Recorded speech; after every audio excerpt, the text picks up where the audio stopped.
All right, let's talk about beauty. That slippery shape-shifting concept that everyone wants, but no one can define. It's like trying to fold a fitted sheet.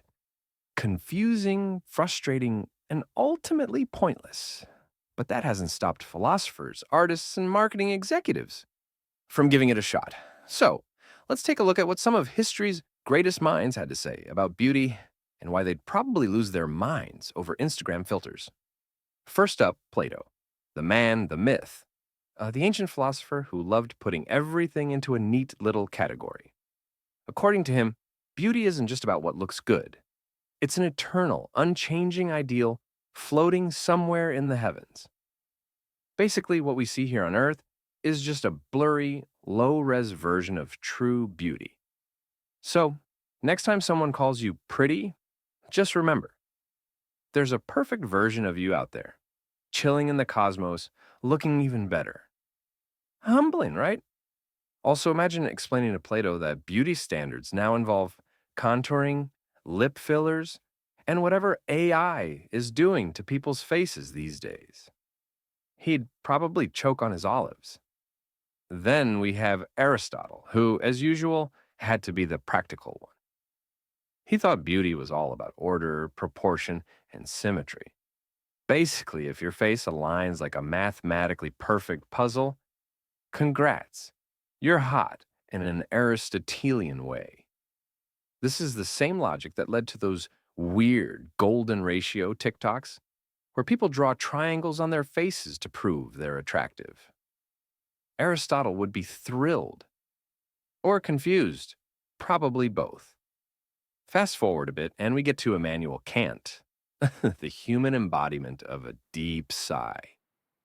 He claimed beauty is totally subjective, but also universal. Yeah, try wrapping your head around that one. According to Kant, we experience beauty without any ulterior motive. Like when you stare at a sunset, you're not thinking about how to monetize it on Instagram. You just appreciate it for what it is. Which is cute in theory, but let's be real. If Kant lived today, he'd be trapped in an existential crisis over influencer culture. He'd see a post that says, "This moment is just for me," with a hashtag that says AD and just walk into the ocean. And then there's Nietzsche, the guy who looked at beauty and said, "Hey, it's just power." To him, beauty wasn't about divine ideals or mathematical equations. It was about dominance, energy, and making an impact. Basically, if you walk into a room and everyone notices you, congrats. You're beautiful in a Nietzschean way. This is the kind of thinking that leads people to buy leather jackets, wear sunglasses indoors, and practice their smolder in the mirror like they're in a cologne commercial.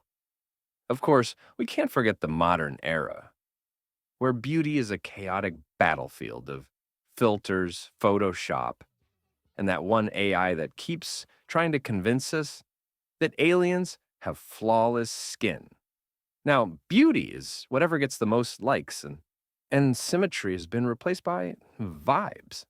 Maybe we finally reached the point where Kant's whole beauty is subjective but also universal thing actually makes sense.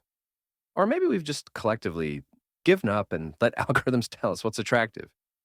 Either way, somewhere in the afterlife, Plato is shaking his head in disappointment. So, what even is beauty? At the end of the day, beauty is whatever makes you stop and go, wow. Whether it's a painting, a person, or a perfectly arranged plate of sushi, it's all about that tiny moment of awe. And if anyone tries to tell you otherwise, just nod, smile, and remind them that Plato's out there somewhere, judging us all from his celestial throne of aesthetic perfection. And hey, if you found this video at least moderately attractive, give it a thumbs up and subscribe.